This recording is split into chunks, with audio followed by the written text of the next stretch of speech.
Herman 2010 com Herman José.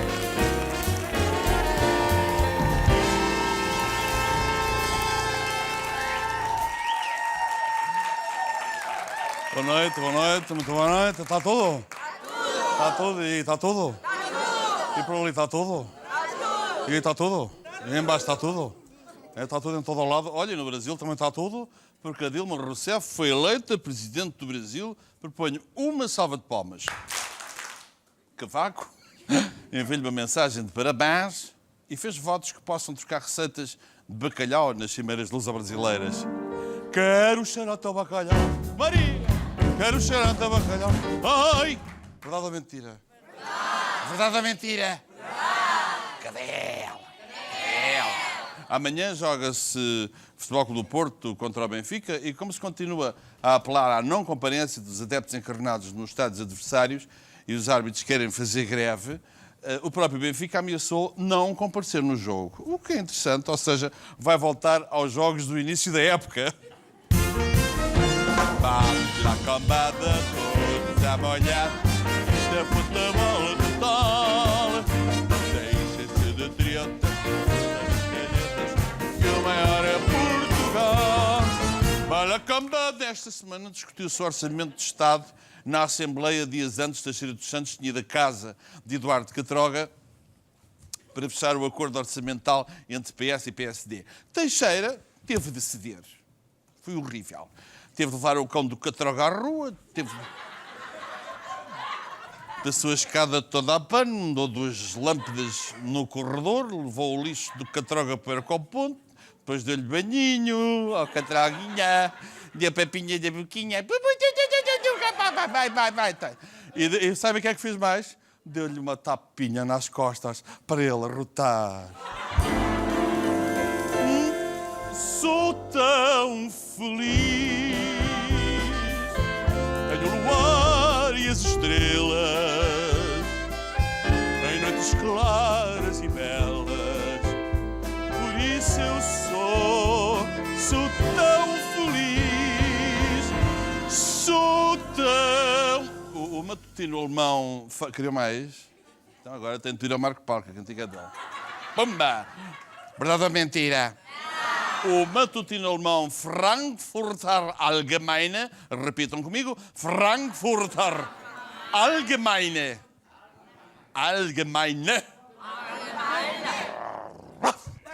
Afirmou que Passos Coelho é Passos Coelho e não José Sócrates que tem as chaves da governação em Portugal. Eu não sei, depois do acordo de orçamento entre PS e PSD, eu acho que as chaves da governação são as chaves da casa do Eduardo Catroga. É o que eu acho. Tem tudo muito que se liga, não tem, Slow? Não tem, Slow? Tem muito que se liga, não tem, Slow? A querida está a criar algum pânico entre as novas gerações. Coitadinhos. Quando ouvem dizer que regressamos aos anos 80, ficam com medo que isso signifique o regresso dos heróis do mar.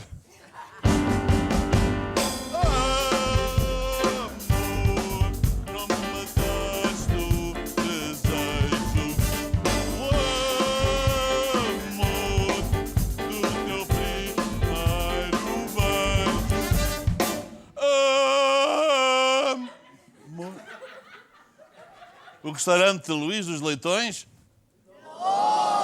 longe, na Zona Centro, foi assaltado pela terceira vez. Os larápios têm uma particularidade. Comem as sobremesas durante o assalto. Estranho, não é? Eu não sei que pistas é que a PSP está a seguir, mas se eu fosse a eles, começava por interrogar Fernando Mendes.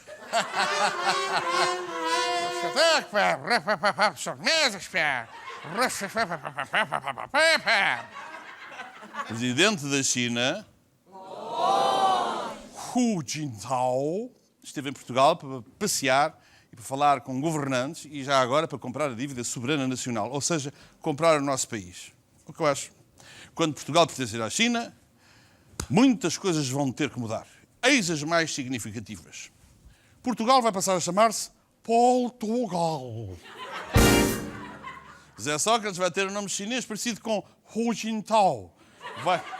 Vai passar a chamar-se Ui, que mau. A seleção nacional vai ter de estar ao nível da seleção chinesa. voltando a ser treinada por Carlos Queiroz. O terminal dos contentores de Alcântara vai ser do tamanho da Grande Muralha da China. Ou seja, vai ter para aí mais alguns 20 centímetros. Os portugueses vão passar a falar chinês, o que quer dizer que o Jorge Jesus pode continuar a falar como sempre falou. E como a China é uma cultura milenar, o Sporting só vai ser campeão nacional de 500 em 500 anos. Os portugueses vão passar a comer cães e gatos. Por isso, o famoso cão d'água português vai passar a chamar-se cão de sopa português.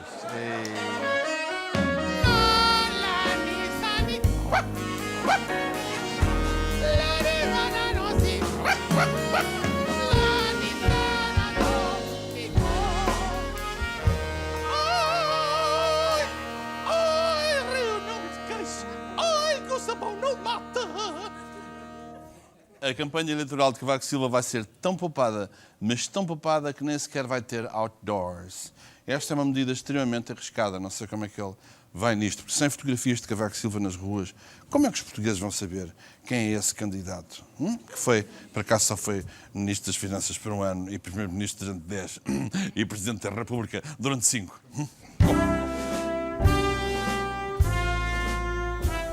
Tem tudo muito que se liga, não tem? Não tem, Sol? Depois dos temporais da semana passada, vem o famoso verão de São Martinho. Mas, afinal, o que é que distingue o verão de São Martinho em novembro do verão de São Biquini em agosto? Uma questão pertinente, a que vou já responder na rubrica Realmente está bem visto, sim, senhor.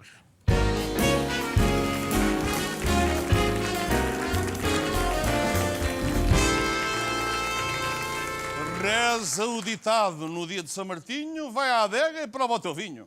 Se for no verão, diz assim que estiver quentinho, pisga-te para o garbe e bebe como um larve. No verão de São Martinho, come-se castanha. No verão, os engatatões tanto comem a castanha como comem a branca, ou comem a amarela, ou comem a bifa toda vermelha dos escaldões. O São Martinho anuncia o inverno. No início de cada verão, o jornal A Bola anuncia que o Benfica será campeão.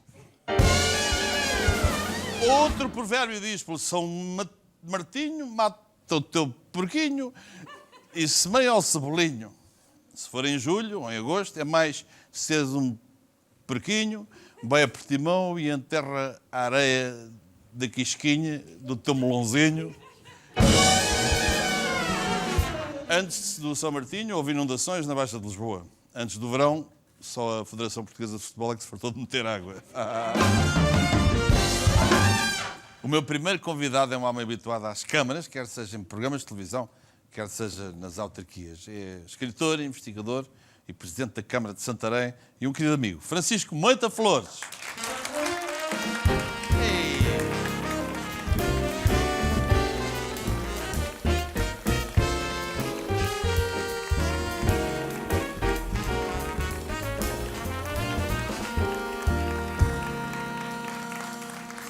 Muito obrigado pela visita. Obrigado eu. Obrigado pelo convite. Eu também entrevistar amigos que a pessoa assim está descansadinha. Pois, está descansadinha. E não precisa de se preparar porque sabe tudo sobre a pessoa. No nosso caso, então, é um conhecimento que já vem de há muitos anos.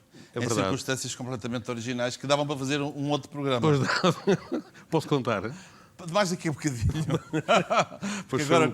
foi um conhecimento muito singular, de facto. Não, mas contamos que é tão giro. Pois, aquela foi Mas deixa-me, eu conto parte e o meu amigo continua. Muito bem. No ano em que a Dina Aguiar está eu estava em Azeitão e a Dina Aguiar a anunciar a suspensão do humor de perdição. Exatamente. Recebo um telefonema de uma menina muito simpática, com uma voz muito meiguinha, a dizer assim: Olá, diga, querida, fala da Polícia Judiciária, podia passar por aqui. Está bem, filha, eu sou o Napoleão, adeus. Então, desliguei. E continuei a minha vida, estava preocupadíssimo com o telefone outra vez. Estou, sim.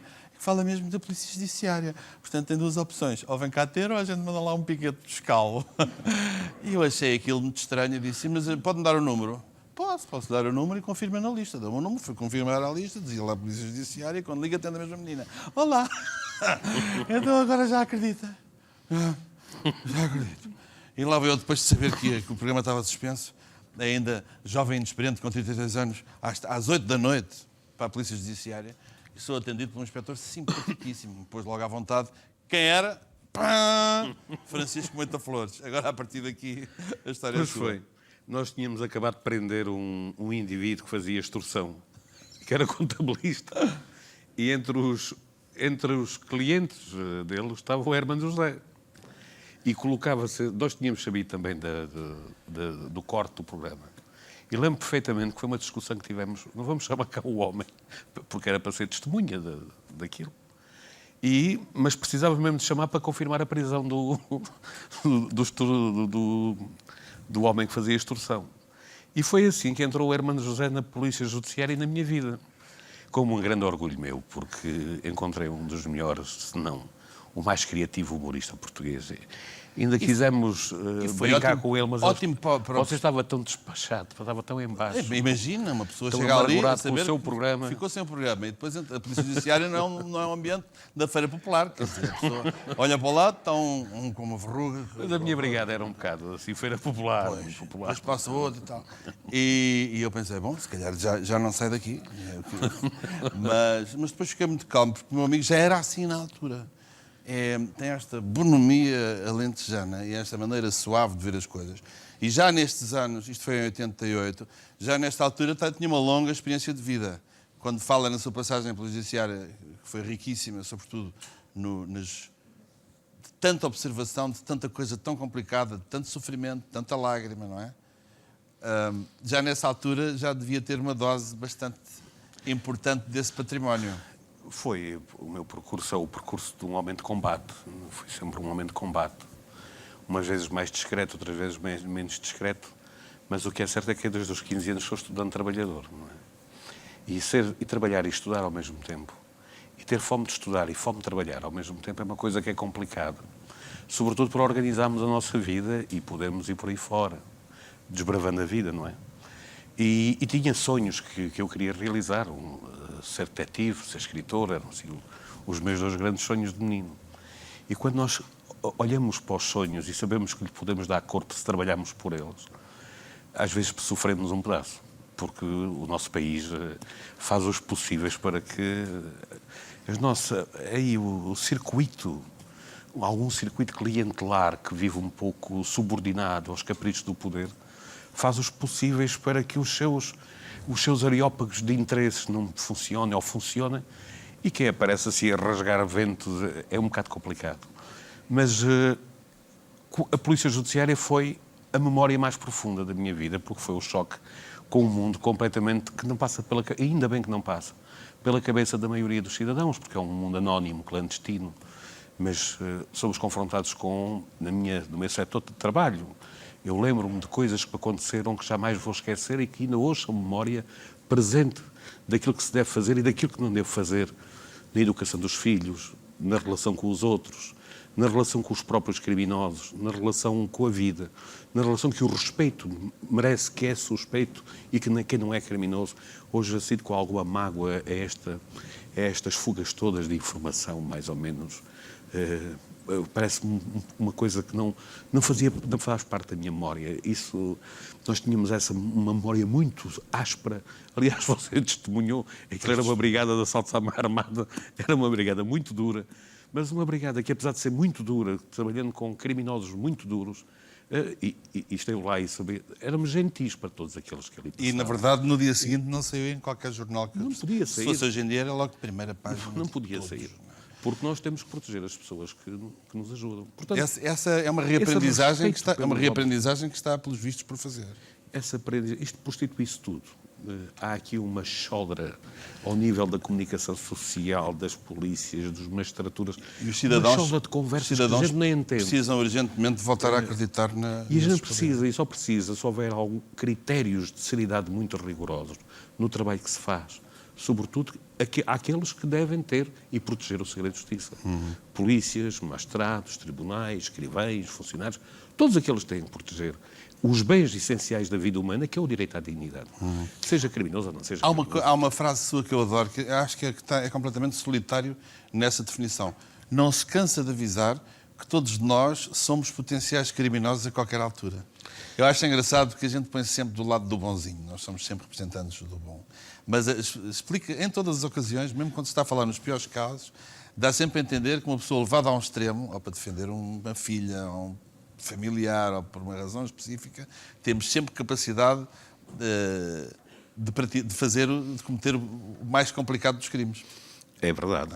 Aliás, isso é a nossa própria natureza humana e a nossa fragilidade. E a nossa grandeza. Quer dizer, nós podemos decidir não ser gatunos, não ser ladrões, corruptos, burlões, traficantes de droga. Nenhum de nós pode decidir. A qualquer momento, todos nós podemos matar. Qualquer ser humano pode Ninguém matar. tem coragem de dizer isso. É curioso. E isto está no nosso ADN. Pois está. Porque temos uma memória histórica profunda, que ela é feita de uma grande procissão de mortes de homens por outros homens, em guerras, em batalhas, em lutas pela sobrevivência, em lutas pela salvação de outros, enfim, nas mais variadas formas.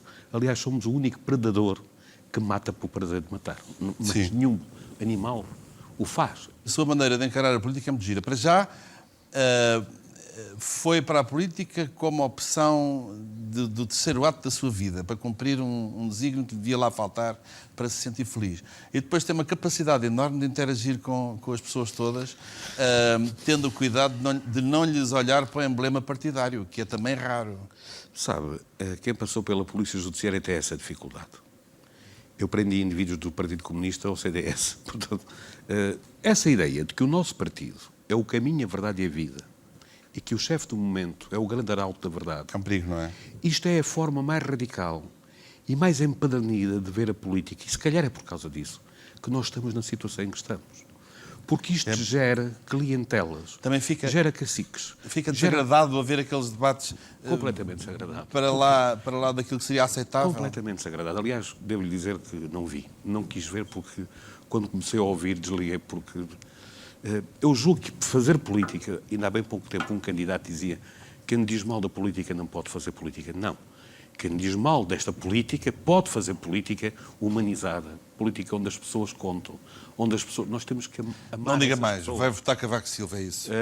Vou. Eu logo vi, porque isso já me cheirava Não, a mas pré-campanha. Vou por opção, até porque eu tenho um grande respeito por quem disse isso. Um grande respeito, porque é um grande poeta. E é uma pessoa que eu admiro muito. Mas a política tem que ser feita com essa dimensão humana.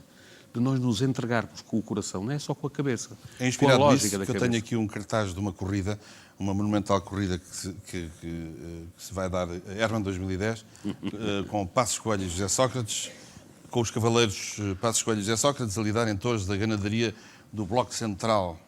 O grupo de forcados de Belém, com pega de caras de Cavaco e o rebujador Eduardo Catroga. Grande corrida antiga portuguesa, com direção do FMI. O valor do bilhete reverte para uma causa humanitária, o pagamento da frota automóvel do Estado.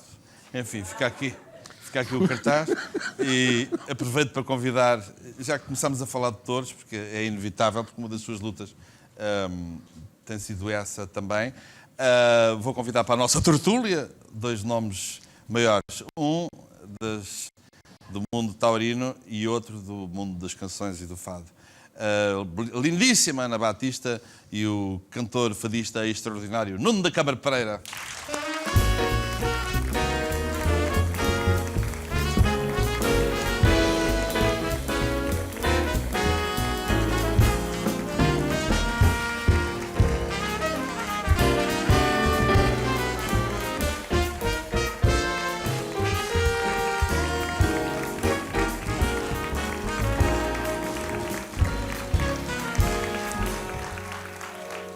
Isto é um contrassenso. Há pouco tempo tive cá o Eunice Munhoz, com 82 anos, saltou por aqui adentro e pimba! E fez um mortal, um flic-flac, trau! E foi parar ao sofá. E tu, minha querida novinha, fresquinha e linda, chegas-me aí, parece... Ai, meu Deus!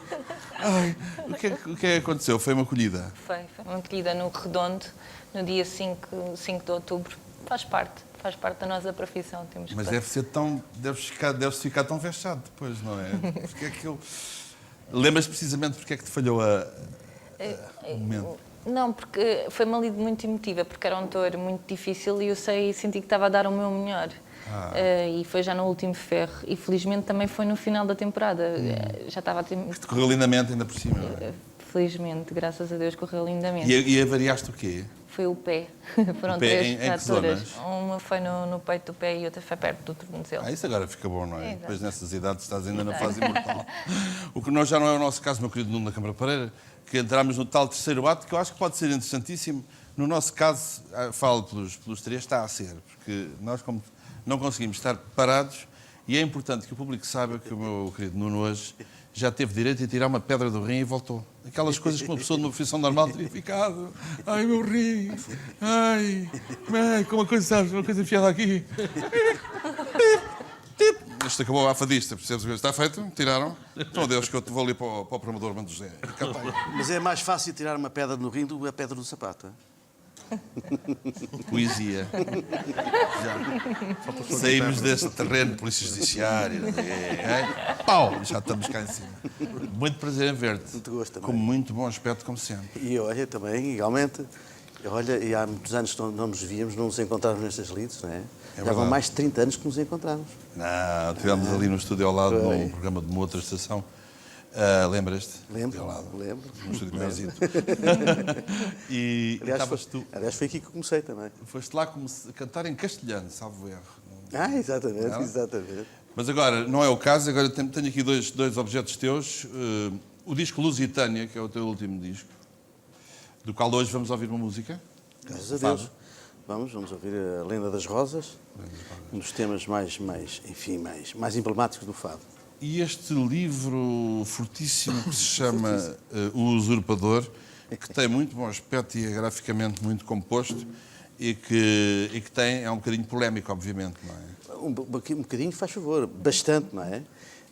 Mostra, obviamente, a promiscuidade entre a República e a monarquia, entre a monarquia absoluta e a República absolutista, chamam-lhe a ditadura, monarquia absolutista, República absolutista, uma coisa. E, inclusivamente, o direito ou não ao trono e a problemática toda sucessória àquilo que se diz e que se encerra na história como o trono de Portugal. A maior parte das pessoas, inclusivamente, não sabe que o Dom Manuel II, o último rei de Portugal, não teve descendência. E, portanto, a partir daí, abrem-se uma data de janelas em relação à hipotética sucessão ao direito histórico. E esse livro trata precisamente disso e põe os pontos nos is em relação à mentira que vem desde há 180 anos a ser produzida constantemente, de geração para geração, década após década, em relação ao hipotético pretendente, Duarte Pio de Bragança, que eu defendo que não tem direito absolutamente nenhum. Além de... Deixa-me só dizer isto. Pronto. Nós fazemos também fizemos consigo, que é quais são as 5 coisas que mais gosta, as 5 coisas que menos gosta, e as respostas são sempre umas coisas mais ou menos vagas. No mas do Nuno é, francamente, o Dom Duarte Pio. Porque dá uma má imagem daquilo que eu acredito. Inclusive deturpa exatamente a probidade, a verdade, o direito e a integridade que eu defendo à volta da questão monárquica. Não quer dizer que a monarquia seja enfim, produza mais qualidade na pessoa humana que a República, de forma nenhuma. Todavia, há determinados emblemas que a monarquia sempre encerra em si a própria história. Aliás, digo muitas vezes que a história é uma mnemónica que eu aprendi quando era miúdo, se calhar vocês também aprenderam, é uma sucessão sucessiva de sucessos que sucedem sucessivamente sem cessar. Parece uma coisa do My Fair Lady. Safa, não é? The rain in Spain stays mainly. Mas, de facto, é preciso que as pessoas façam esta ligação com o eu passado. Eu sou sincero, eu adorava, se pudesse ser da família real ou da corte, ou ter adorava, porque eu adoro toda a parte bonita, cénica da monarquia, e mesmo a parte de caráter, não ponho em causa de que realmente nós então temos reis absolutamente extraordinários. Tens aqui o Dom João VI, do qual tens uma árvore genealógica, conhecido como o Clemente. Vais partir naquela estrada onde um dia chegaste a sorrir. Mas eu não me apetecia, uma das alegrias para mim da República é que, se não gostar do Presidente, sei que ele se vai embora daí a uns anos. E no rei, se eu não gostar dele, vou ter de levar com ele. Por acaso. Não é verdade. Não é verdade. Não é? Não. Há imensos casos na história de Portugal, começámos na primeira dinastia até à quarta dinastia, nunca assim foi. Por exemplo, na primeira dinastia, Dom Afonso III, o bolonhês, foi ele que foi tomar o lugar de Dom Sancho II, o irmão. E daí até, inclusive, as armas de Portugal passaram a ter os castelos como diferença heráldica entre o filho segundo e o filho primeiro. E por aí fora. Há sempre dois polos nestas discussões. No caso do Nuno, eu gosto porque ele assume frontalmente e sempre com imenso parte ali. Há outra perspectiva. Ele lançou tudo. Há sempre depois outra perspectiva. São as rainhas e as princesas e as duquesas. Não é. Pois é, Não me deixem que a monarquia agora me monopolize o programa. Não, de maneira nenhuma, mas este ónus que foi passado de geração para geração, obviamente depois do tempo da legislação da República, no tempo de Salazar, isso é completamente absurdo. Há que desmistificar isso tudo. Essa monarquia já deixou de existir há muitos séculos. Se olharmos para as 10 monarquias da Europa, não é isso que acontece. Mas eu adoro este não há tipo de tensões. Como na história das touradas, eu estive a ler o seu manifesto para atingir as 100 mil assinaturas agora em julho, em defesa da Festa Brava, e imediatamente, estás caladinho, mas eu já vou a ti, não penses que isto fica assim. Não é porque nós precisámos de uma opinião contrária e fomos descobri-la justamente numa pessoa muito conservadora e muito indignada com as touradas, com o tema 2. Oi. Olá. Diácono. Oi. É verdade que é contra as touradas, diácono? Eu peço desculpa aos seus convidados, mas eu sou contra todas as touradas. Sim. Se bem que aquelas que metem touros ainda são as menos más. Mas era dessa que estávamos a falar, era precisamente... Eu acho que não está correto aquilo que fazem aos biçarocos, quer dizer, já não lhes basta o que sofrem por serem cornudos, ainda têm que aturar as brincadeiras daqueles que acham que divertir-se é espetar ferros nos touros. Eu pergunto... se é para furar os touros, porque é que não aproveitam para os porem mais bonitos? Mais bonitos como? Sim, seguindo o exemplo da juventude do bloquista, não é? E daqueles rapazes dos comunistas que espetam brincos e piercings. Que é ferro na mesma... Mas é uma coisa, ou depois que todas as vacas gostam. Está a chamar vacas às namoradas do... Sem ofensa para aquelas vacas que nos dão o leitinho para o queijo da serra. Mas não é a vaca que dá o leite, são ovelhas da raça bordaleira ou churramontegueira. As ovelhas, quando nos dá para ser vacas, são do pior. Eu tive uma... na minha juventude, que me trocou por um pastor. Voltamos à nossa... Isso não interessa agora. Podemos voltar à nossa conversa anterior? Bom, eu acho que não há necessidade de andar a enfiar bandarilhas nas costas do touro, que parecendo que não é coisa para fazer impressão. Eu falo por mim, quer dizer, se eu até à noite, quando apanho aquelas camisolas interiores e se a etiqueta já me faz comoção, eu faço ideia uma bandarilha. Mas isso é uma perspectiva. Depois, não está correto os toureiros, em vez de fugirem do touro a pé, fogem a cavalo. Quer dizer, já se sabe que um cavalo corre mais que um touro, que não está correto. Quer dizer, qualquer dia a pessoa vai na autoestrada num Ferrari, não é? E passa assim, que passa por naqueles carros que é os matavelhos, não é? E assim, pumba, e dá-lhe uma estalada na nuca, depois acelera, já sabe que o Ferrari anda mais que os matavelhos, não é? Acusa os toureiros de não serem corajosos, é isso que está a tentar aventar. Corajosos só se forem por andar com aquelas roupas. Olha-me Deus, não me digam que os toureiros são valentões, porque se fossem valentões, vestiam-se com valentões de cabedal, com botas de bico, com aquelas botas de... Não é com roupas cheias de bordado, quer dizer, alguma vez viram o Chuck Norris, Easy, ou o Charles Bronson com paletó em padrões de louça cinza. Então e os forcados, diácono? Os forcados, não me diga que não admira aquela... Valentes. Se os forcados hoje fossem valentes, ia só um. Não andavam sempre em grupo, mas parecem raparigas quando vão à casa de banho. Ai, filhas, sempre em grupo. Ai, o touro, agora vamos todas. É normal serem várias, porque é uma pega de caras. Portanto, se é uma pega... Se a pega é das caras, quer dizer, é também natural Eles têm razão, é natural que sejam vários, porque lá está que é para dividir a despesa, não é? Caso contrário, eles arranjavam uma pega barata daquelas que estão ali ao pé da casa do Jorge Sampaio, não é? Pois, o que eu queria dizer, Diácono, é que são precisos vários forcados para agarrar o touro, percebe? Olha, pois claro. Vários forcados e um deles é tarado. Tarado? Um deles Tarado. É aquilo de andar sempre agarrado ao rabo do touro. Em frente às pessoas todas. chama-se rabejar. Cada um dá o nome que lhe convém. Quer fazer isso, faz quando estiver a sós com o touro. Pois. E só se o touro quiser. Eu bem beijo, às vezes, o touro a fugir dele. É que não quer, o touro vê que não quer. Não quer. E eles agarrados, com as sabrinas a deslizar. Ai, filha, eu estou aqui a deslizar, agarrado ao rabo do touro, como quem diz, podes fugir, mas não te podes esconder. Valha-me Deus. Há mais alguma coisa que não acho bem nas touradas, que não simpatize?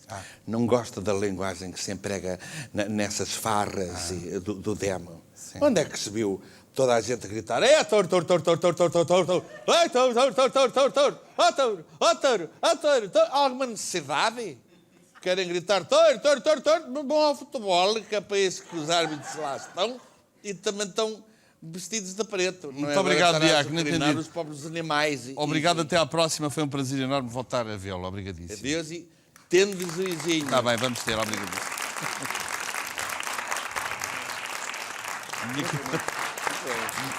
Minha querida Ana, como é que nasce esta paixão? Antes de defendermos a paixão, gostávamos de saber como é que uma miúda tão bonita e tão jovem como tu, como é que ela nasce?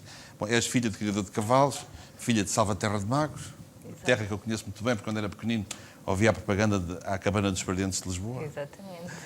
E como é que nasce essa paixão? O meu pai tinha cavalos e isto foi todo, porque adorava montar a cavalo, foi tudo pela paixão do cavalo. E tive a sorte de conhecer o mestre David Riberteles, que um dia foi à minha casa para comprar as éguas que eu costumava montar com os meus sobrinhos, a campo, a divertirmos. O meu pai adorava ver lá a família toda reunida, porque nós somos uma família enorme, eu tenho 30 e tal sobrinhos, então imagino que eram os sobrinhos todos ali ao pé do avô, com os cavalos, não sei o que, o meu pai adorava, estava todo feliz. E conheci o mestre David Riberteles. Que é uma personagem absolutamente fabulosa e responsável por milhões de coisas que se passam hoje em dia, não é?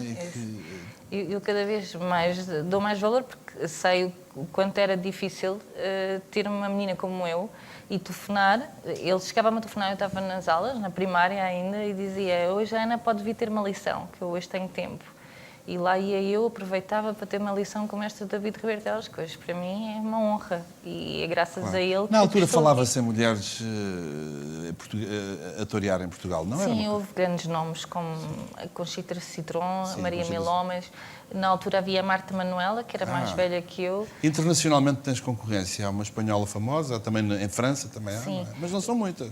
Não, a cavalo há poucas. Há uma espanhola neste momento, em França houve muitas, e eu cheguei a integrar num quarteto, que era o Quarteto das Amazonas del Arte, mesmo por causa disso, porque havia a dificuldade das mulheres entrarem na festa, não só por sermos mulheres, mas por sermos jovens, era difícil, e então houve um empresário em Espanha que teve a ideia de formar um quarteto das Amazonas del Arte, que era composto por duas francesas, uma delas era a Marissara, que era uma toureira muito conhecida na altura, e pela Nathalie, Raquel Orozco e eu.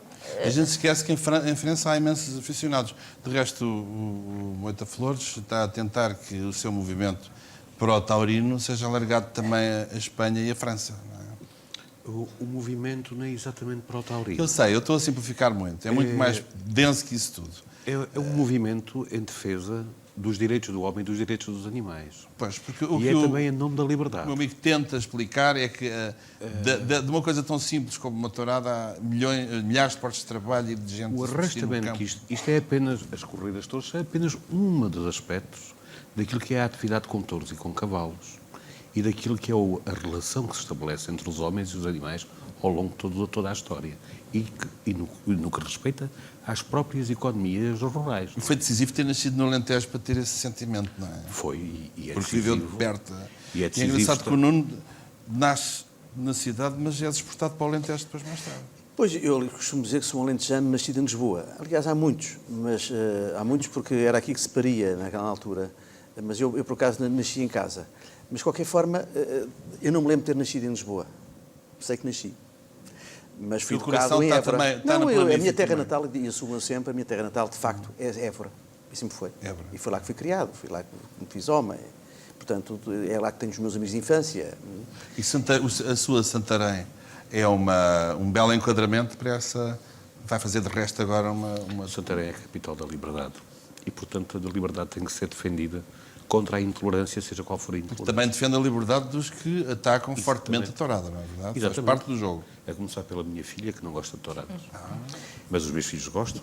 E eles têm o direito todos à sua vontade e à sua escolha. No fundo, desculpem-me lá, de facto, quer dizer, esta problemática toda das touradas tem a ver com um universo que escapa à pessoa urbana, que é este convívio, este são convívio com a natureza. Obviamente, onde se encontra um animal, ou é bravo, ou não teria razão de existir. E esta lide, e esta cumplicidade entre o touro lide e o homem é fundamental para o equilíbrio, para o que chama o ecossistema, hoje em dia tão falado. E as pessoas têm que perceber o que é o ecossistema. O ecossistema é com todos os animais que o compõem. E, logicamente, pelos milénios todos... E vai logo chegar alguém que diga, mas não é preciso então estar a espetar coisas nas costas de das cadeias do ecossistema sem ser por... Não, mas Acaba sempre... Não, mas para, é uma forma de nobilitar. Não, é uma forma de nobilitar essa relação. Porquê é que não acaba, Moita Flores? Porque não é uma farpa, ou duas farpas, Sim.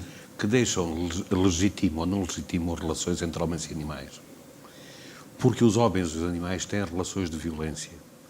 Mais dos homens entre si do que os animais. Aliás, o conceito de violência não se aplica aos animais. É um conceito restritamente humano e da área de alguns comportamentos humanos. Porque o próprio Código Penal não chama violência a todos os atos. São alguns. Matar, roubar, violar. Isso sim, são comportamentos. Como é que tu olhas para o touro, E Ana? aqui está, na relação entre os homens e os animais, a nossa cavaleira, a nossa linda Amazona, com um pé partido. Sim, exatamente. Porque isto é uma relação que se estabelece. E esta relação é ancestral. Aliás, a propósito, temos aqui uma colhida que não é nada mega. Umas imagens muito pequeninas. Vê lá se te lembras desta aventura, Ana.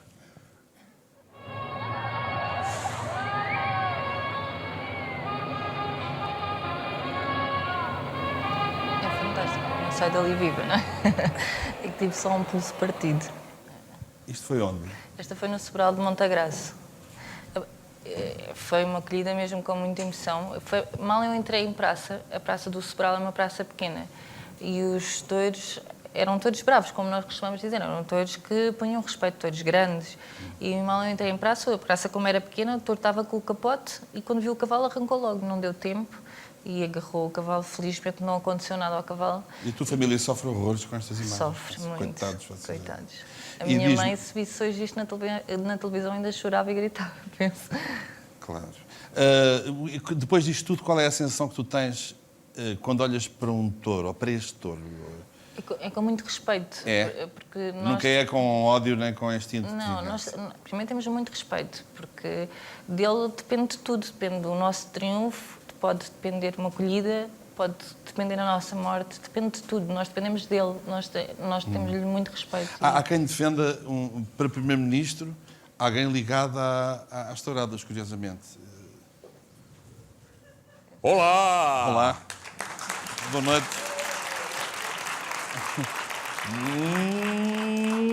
Muito boa noite. Boa noite. Então, explique-me lá, qual é a solução que o senhor tem para a crise portuguesa? Pois que, antes de mais nada, pois que gostava de me apresentar. Eu sou Fernando Fernandes, natural do Barreiro, empresário tauromáquico com sotaque. Com sotaque, diz-me. Com sotaque. É obrigatório na nossa profissão. É obrigatório, mais bem, de ter sotaque, pois que é espanholado, pois se tu estás, pois que na vida dos touros, pois que tens de falar assim.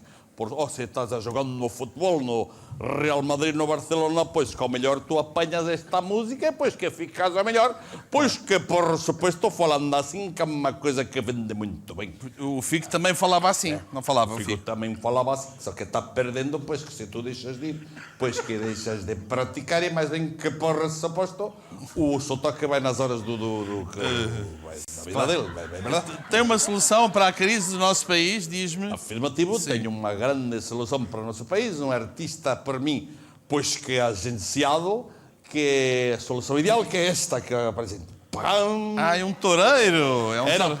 não é um toureiro, Ah, não? este homem é um matador. Ah, um matador. Olé. Sim. É engraçado, ele não tem assim grande ar de matador. Olha pá, isso é porque por essa festa não has visto ainda o tamanho da minha bandarilha.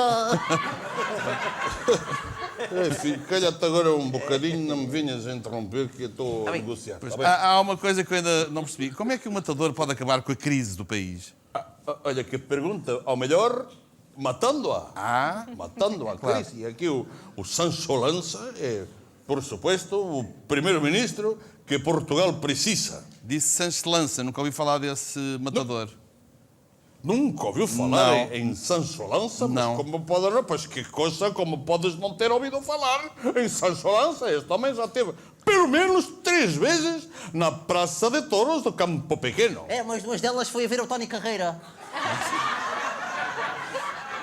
Pois, não me interrompas, porque eu estou aqui a negociar um bocadinho. Dizia que ele é o primeiro-ministro, que o primeiro-ministro que Portugal precisa. É ele, é isso?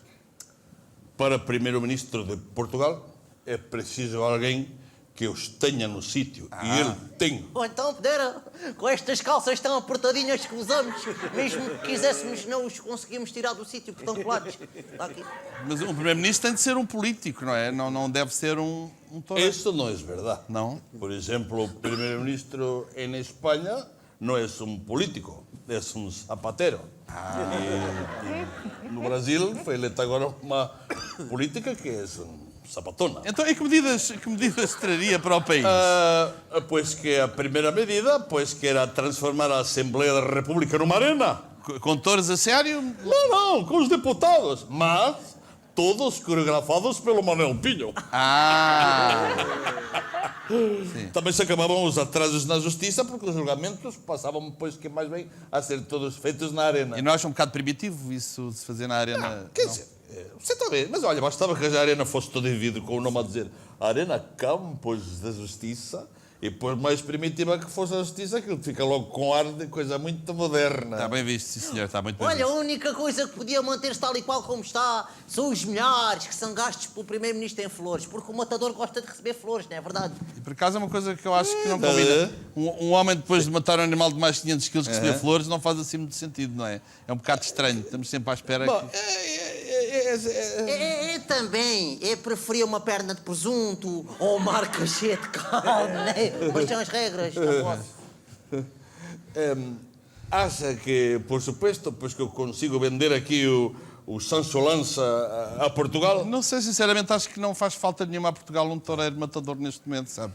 Com as despesas e as coisas todas que há E para... se a gente o metesse no pacote com o novo aeroporto e o TGV, podia ser que a coisa passasse? Oh, então, senhores, olha lá, então, a mim ninguém me afia nada no pacote, então, mas que é isto? Ah, pá! Não, Sancho, não é isso, só um bocadinho. Não é isso. Não te precipites, pá, não custa nada, pá. O que custa mais a passar no túnel é a máquina, depois o resto é tudo carruagem, pá. Sancho, anda cá, pá, não me desgraças, pá. Olha que eu sou mais tua mãe, pá. Muito obrigado, meu amigo. Um pouquinho, que eu vou só um pouquinho, depois que eu vou falar com ele. Sancho, Muito obrigado, Fernandes. Sancho, pensa. Obrigado, muito obrigado.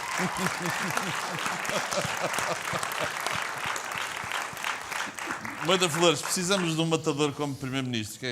Como é que se tira Portugal desta depressão coletiva? Começa por nós. Eu acho que isto não vai lá com o Primeiro-Ministro, seja ele qual for. Nós temos que aprender mais sobre a vida. E temos que perceber que a vida não é apenas esta coisa fugaz, em que às vezes nos enverdamos e ficamos pela superfície das coisas. Acho que isso é o nosso problema. É por isso que a intolerância nasce até em relação à festa. A intolerância nasce em relação a qualquer coisa. E acho que nós temos que falar mais, todos uns com os outros, conhecermos melhor e gostarmos uns mais dos outros. Acho que a principal crise do país não é dinheiro nem finanças, é trabalho. Como é que se resolve a crise? É com orçamentos? Não, é trabalhando. Não é acho que trabalhando o muito. Estado português é também um bocadinho... Trabalhando ele- de forma inteira e O próprio solidária. Estado português não é assim uma pessoa de bem que se cheire, não sente isso também. É que é um Estado, às vezes, que tem uma vertente bastante desmotivadora e persecutória. Eu agora tenho estado muito na imigração a fazer espetáculos e eu sinto as pessoas sentem-se estimuladas a abrir a empresa. Dizem que com orgulho tenho mais de 10 trabalhadores. Vamos fazer... O Estado puxa para cima, para a frente, dá uma sensação que, no nosso caso, é quem é que está a ganhar e quem é que está a correr bem para ver se a gente o acachapa. Há uma Pois, mas também há uma coisa que é uma coisa que fala hoje muito e que não se resolve, e por isso mesmo que os imigrantes já resolveram essa situação. Porque a forma de estabelecer a relação de capital-trabalho nos outros países é diferente do que em Portugal. E, de facto, quer dizer, enquanto não pensarmos numa coisa chamada flexibilização, que toda a gente, ninguém pega nisso, não há nenhum político que pegue nisso, mas, de facto, se há 500 mil desempregados lá fora, os 500 mil são maus ou são melhores que os que estão cá dentro a trabalhar? Pensemos nisso. Se calhar, há pessoas que estão cá dentro que não merecem ter o trabalho e há pessoas que estão lá fora que merecem ter o trabalho. E enquanto não aligerarmos e, portanto, fortalecermos essa relação entre quem merece o trabalho e quem não merece o trabalho, obviamente a economia nunca evoluirá. Isto nenhum político dirá, mas é isto que se passa em Portugal. Não vai ser muito fácil essa transição. Claro que não. Hoje. Isto é uma intervenção muito forte São valores. ao nível da escola e ao nível da nossa formação. Nós temos a nossa formação moral muito corrompida por aquilo que são os discursos dominantes que a política fez, que a comunicação social faz, que a própria ficção faz, onde nós pegamos as coisas pela rama, não é? Isto é um drama de Portugal desde o século XIX. A República foi o falhanço que foi, a Primeira República, devido a esta ausência de capacidade de lidar com o outro e de construir soluções, onde nós podemos estar, onde nós não precisamos de sofrer tanto, onde nós podemos recuperar quem não trabalha porque não tem trabalho, onde nós podemos inventar formas de partilhar riqueza. E nós não temos tido essa coisa. Por essa que falamos muito menos. Não é? Sim. A Ana, Se curiosamente... calhar precisamos dos monarcas para falar um pouco mais e é bom que A Ana haja sempre monarcas para isso. defende o produto nacional, defende os touros nacionais em detrimento dos espanhóis. Já avisaste várias vezes que se na vossa arte, se não se acordar a tempo, qualquer dia somos mais uma sucursal de Espanha. Os espanhóis são mais aguerridos. Eu, no outro dia, fui ao Alentejo e vi gente nova a plantar oliveiras com máquinas, com luvas, com muito bom aspecto. Depois, à noite, foram todos sair. Era todo destaque espanhol. Não havia lá português. Eu senti muito isso quando história Nós no quarteto parece que da temos São complexo Gonçalo. de trabalhar um bocadinho, não é? Exato. Se calhar temos de perder esse complexo também. Quando vamos para o estrangeiro, não temos complexos nenhum. Exatamente. Tens sentido da crise na tua área ou as coisas estão a correr? Felizmente, esta temporada estávamos todos com receio Sim. e acho que os empresários tiveram todos um grande sucesso. Temos E um grande verão também teve um tempo que ajudou, não é? É verdade, o tempo também é muito importante e os empresários também tiveram em grande. Temos o exemplo do Campo Pequeno, que teve um grande sucesso, e outras grandes empresas que também tiveram grandes sucessos. Em relação a isso de Espanha, eu notei realmente isso muito, porque os espanhóis são muito nacionalistas. Nós cá, nós somos um povo... Parece um contrassenso, porque eles depois estão divididos em regiões que são... Catalunha, por exemplo, não deixou agora de proibir as touradas e acredito que há algum substrato político na coisa, não é? Pois, Não haverá. acredito. Foi triste para ti ter assistido, não é? Sim, foi um grande... Embora seja uma argumentação mais de natureza política e regionalista do que contra os touros, não é? Porque ninguém é contra os touros. Aliás, os touros e os cavalos fazem parte do nosso imaginário. E não há ninguém que... Vai ver que em Barcelona, escreva isto que lhe digo, Sim. em 2003 há touros outra vez, não é? Bom, então, se me permite, como o tempo, a nossa calepsidra acabou de perder o seu último pingo, eu vou fechar este programa que vos agradeço com a belíssima música do Nuno, agradecendo muito a vossa presença e marcando encontro para muito breve, espero. Obrigado, Ana. Sr. Presidente, foi um prazer. Obrigado. Nuno, obrigadíssimo e vai-se cantar o fado. Obrigado.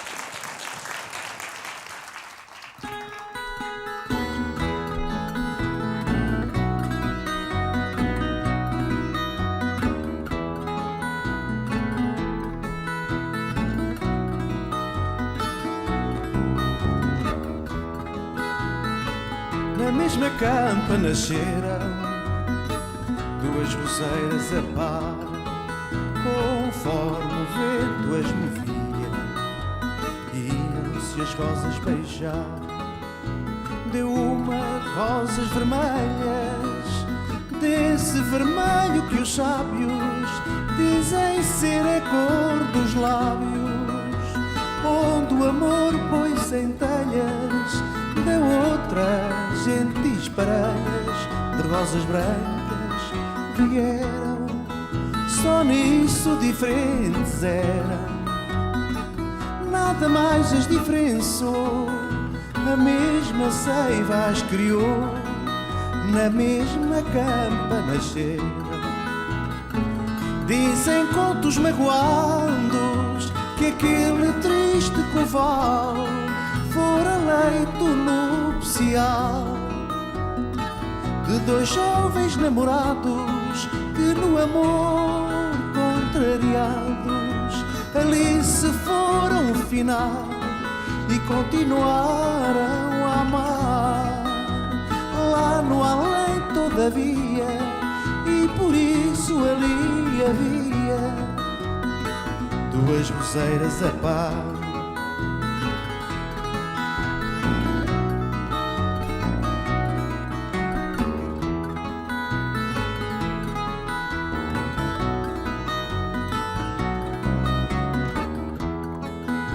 A lenda simples, singela, conta mais que as rosas brancas eram as mãos puras, francas, da desditosa donzela, e ao querer beijar as mãos dela, como na vida o fazia, a boca dele se abria em rosas de rubra cor, e se guardava o amor conforme o vento as movia. Quando as crianças passavam junto à linda sepultura, toda a gente afirma e jura que as rosas brancas coravam e as vermelhas se fechavam para ninguém lhes tocar, mas que alta noite ao luar, entre um séquito de goivos, tal qual os lábios dos noivos, iam-se as rosas beijar, tal qual os lábios dos noivos, iam-se as rosas beijar.